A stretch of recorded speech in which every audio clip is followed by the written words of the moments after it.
भागवत गीता में श्री कृष्ण ने अर्जुन को बताया है कि मनुष्य पाप में क्यों फंस जाता है। जब अर्जुन कुरुक्षेत्र में युद्ध करने के विचार से विचलित हो जाता है तो भगवान कृष्ण उन्हें गीता का ज्ञान देते हैं। साथ ही अर्जुन के इस सवाल का जवाब देते हैं कि आखिर किन परिस्थितियों या कारणों के चलते मनुष्य पाप करने के लिए मजबूर हो जाता है।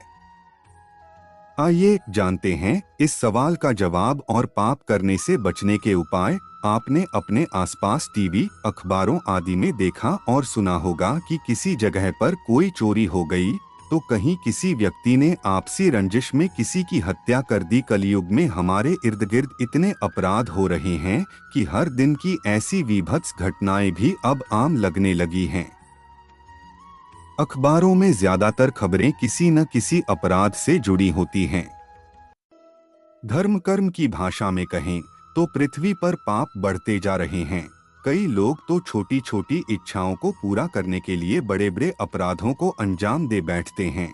लेकिन केवल ऐसा नहीं है कि मनुष्य के यह पाप केवल कलयुग में भी हो रहे हैं। द्वापर युग में भी जब चारों तरफ पाप बढ़ने लगे थे तो अर्जुन ने श्री कृष्ण से सवाल किया था कि आखिर मनुष्य पाप कब करता है। आखिर वो कौन सी बात है जो उसे पाप करने के लिए मजबूर कर देती है। तब श्री कृष्ण ने अर्जुन का मार्गदर्शन किया था। आइए जानते हैं श्री कृष्ण ने तब अर्जुन से क्या कहा था। स्वार्थ की अति पाप करने को करती है मजबूर। मनुष्य पाप क्यों करता है।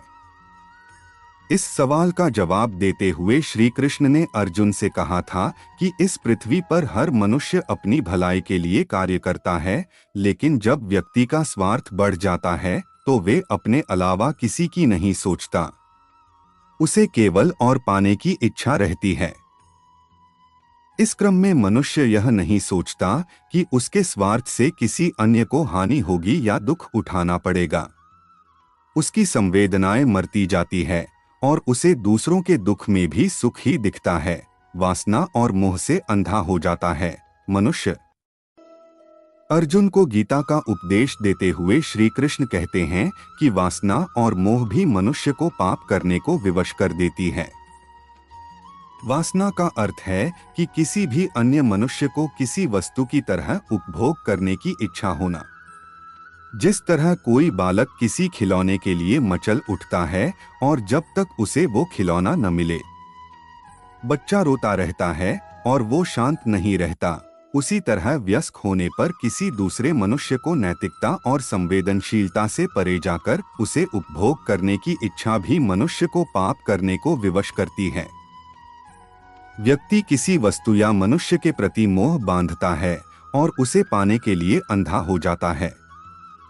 क्रोध से बंद हो जाती है बुद्धि। क्रोध आने की कई स्थितियां होती हैं। कई बार अत्यंत पीड़ा भी क्रोध का कारण बनती है, लेकिन क्रोध से व्यक्ति कुछ भी सही नहीं सोच पाता। कुछ देर के लिए ही सही, लेकिन उसकी बुद्धि बंद हो जाती है और वो कुछ भी सही दिशा में नहीं सोच पाता है। जिस तरह धुआं अत्यंत होने पर अग्नि कुछ देर के लिए ढक जाती है और सही स्थिति का पता नहीं चलता, उसी तरह क्रोध भी एक धुएं की तरह होता है, जिसकी अति होने पर आसपास मौजूद कुछ भी चीजें नजर नहीं आती। कुंठा जन्म देती है बुरी भावना। श्री कृष्ण कहते हैं कि मनुष्य के नकारात्मक गुणों में कुंठा भी शामिल है। मनुष्य जब कुंठित होता है तो बुद्धिमान, ज्ञानी और सभ्य मनुष्यों को भी अपने से नीचे समझने लगता है। कुंठित व्यक्ति में प्रतिभा की कमी होती है, इसलिए वे अपने सामने किसी भी प्रतिभाशाली मनुष्य को सहन नहीं कर पाता।